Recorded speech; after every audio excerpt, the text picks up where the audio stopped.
नमस्कार, मी सिद्धेश ताकवले. समृद्ध महाराष्ट्राच्या या भागात आपलं स्वागत आहे. राज्य सरकारनं राज्याच्या प्रगतीच्या दिशेनं उचललेलं महत्त्वाचं पाऊल आणि त्याला अनुषंगून घेतलेल्या काही महत्त्वाच्या निर्णयावर एक नजर टाकूयात आजच्या भागात.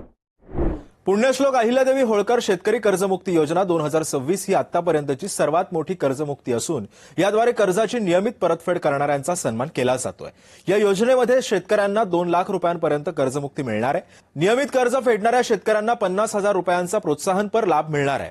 या योजनेचा लाभ सुमारे 56 लाख शेतकऱ्यांना मिळणार आहे. जुलैच्या दुसऱ्या आठवड्यापासून लाभार्थ्यांना या कर्जमुक्तीचा फायदा होणार आहे.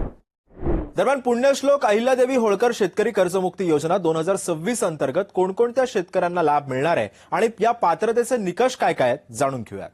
योजनेचा लाभ घेण्यासाठी पात्रता आहे 1 एप्रिल 2019 ते 31 मार्च 2025 या कालावधीमध्ये घेतलेलं अल्पमुदत पीक कर्ज आहे तर मग तुम्ही पात्र आहात. 30 सप्टेंबर 2025 रोजी कर्ज थकीत आहे तर मग तुम्ही पात्र आहात. 31 मार्च 2026 पर्यंत कर्जाची परतफेड नसेल झाली तर मग तुम्ही पात्र आहात. कर्जाची नियमित परतफेड केली आहे तर मग तुम्ही पात्र आहात. विद्यमान किंवा माजी मंत्री, खासदार, आमदार आहात तर मग तुम्ही पात्र नाही आहात. जिल्हा परिषद, पंचायत समिती, नागरी स्थानिक स्वराज्य संस्थांचे विद्यमान सदस्य आहात तर मग तुम्ही पात्र नाही आहात. केंद्र आणि राज्य शासनाचे अधिकारी कर्मचारी असून मासिक वेतन रुपये 25,000 पेक्षा जास्त आहे मग तुम्ही पात्र नाही आहात. राज्य सार्वजनिक क्षेत्रातील उपक्रम आणि अनुदानित संस्थांचे अधिकारी कर्मचारी असून मासिक वेतन रुपये 25,000 पेक्षा जास्त आहे मग तुम्ही पात्र नाही आहात. शेतीबाह्य उत्पन्नावर आयकर भरत आहात मग तुम्ही पात्र नाही आहात. आपण 25,000 रुपयांपेक्षा जास्त मासिक पेन्शन घेणारे निवृत्ती वेतनधारक माजी सैनिक आहात तर मग तुम्ही पात्र नाही आहात. कृषी उत्पन्न बाजार समिती, सहकारी साखर कारखाने, सहकारी दूध संघाचे अधिकारी किंवा कर्मचारी असून मासिक वेतन रुपये 25,000पेक्षा जास्त आहे मग तुम्ही पात्र नाही आहात. सहकारी साखर कारखान्यांचे हंगामी कामगार आहात मग तुम्ही पात्र आहात. पात्र लाभार्थ्यांची यादी ऑनलाईन पोर्टलवरती प्रसिद्ध झाल्यानंतर आधार प्रमाणीकरण पूर्ण करा आणि या योजनेचा लाभ घ्या.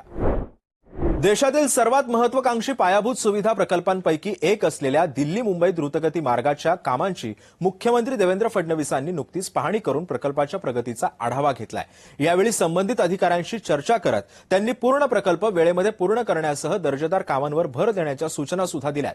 या प्रकल्पामुळे उत्तर भारतातून जवाहरलाल नेहरू पोर्ट प्राधिकरणापर्यंत मालवाहतूक अधिक जलद, कार्यक्षम आणि कमी खर्चामध्ये होणार असून देशाच्या लॉजिस्टिक्स साखळीला मोठी बळकटी मिळणार असल्याचंही मुख्यमंत्री देवेंद्र फडणवीसांनी सांगितलं.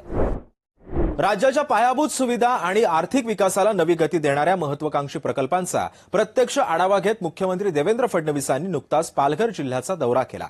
यावेळी वाढवण बंदर, मुंबई अहमदाबाद बुलेट ट्रेन प्रकल्प, प्रस्तावित वाढवण आंतरराष्ट्रीय विमानतळ, नारिंगी खाडी पूल आणि उत्तन विरार सागरी सेतू या महत्वाच्या प्रकल्पांच्या कामांची पाहणी करून संबंधित विभागांच्या वरिष्ठ अधिकाऱ्यांना मुख्यमंत्र्यांनी आवश्यक सूचना सुद्धा दिल्यात. मुख्यमंत्री देवेंद्र फडणवीसांनी मुंबई अहमदाबाद बुलेट ट्रेन प्रकल्पातील बोईसर स्थानकाच्या निर्माणाधीन कामांची आणि प्रकल्प आराखड्याची पाहणी सुद्धा केली. कामाचा वेग, दर्जा आणि नियोजित वेळेमध्ये प्रकल्प पूर्ण करण्याबाबत त्यांनी संबंधित अधिकाऱ्यांशी चर्चा सुद्धा केली.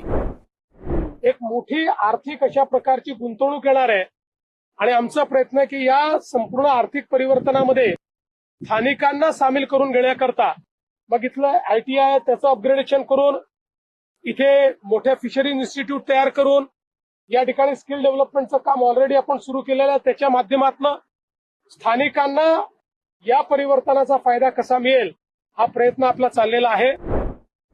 राज्यातील 0 ते 5 वर्ष वयोगटातील प्रत्येक बालकाला पोलिओ प्रतिबंधक लसीचे 2 थेंब पाजून पोलिओमुक्त महाराष्ट्राची परंपरा राखावी यासाठी सर्व पालकांनी रविवारी 28 जून 2026 रोजी आयोजित करण्यात आलेल्या राष्ट्रीय पल्स पोलिओ लसीकरण मोहिमेमध्ये मोठ्या संख्येनं सहभाग घेतला होता. उपमुख्यमंत्री सुनेत्रा पवारांच्या हस्ते बारामती महिला शासकीय ग्रामीण रुग्णालय इथं बालकांना लसीचे 2 थेंब पाजून पुणे जिल्हास्तरीय पल्स पोलिओ लसीकरण मोहिमेचा शुभारंभ करण्यात आला.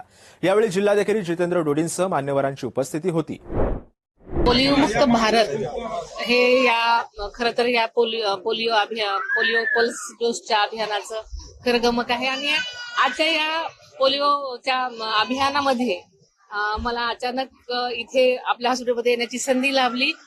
हे खरं तर भाग्याचं आहे कारण 5 वर्षाखालील बालकांना या 2 डोसमुळे त्यांच्या आरोग्यदायी जीवनाला सुरक्षित आणि आनंददायी बनवण्यासाठी खूप मदत होणार आहे.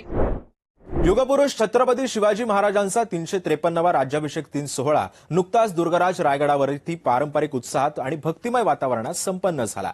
यावेळी उपमुख्यमंत्री एकनाथ शिंदे यांनी छत्रपती शिवाजी महाराजांच्या विचारांचा आदर्श समोर ठेवून राज्य शासन कार्यरत असल्याचं सांगत रायगड किल्ल्याच्या संवर्धनासाठी शासनाकडून सर्वतोपरी सहाय्य केले जाईल अशी ग्वाही सुद्धा दिली आहे।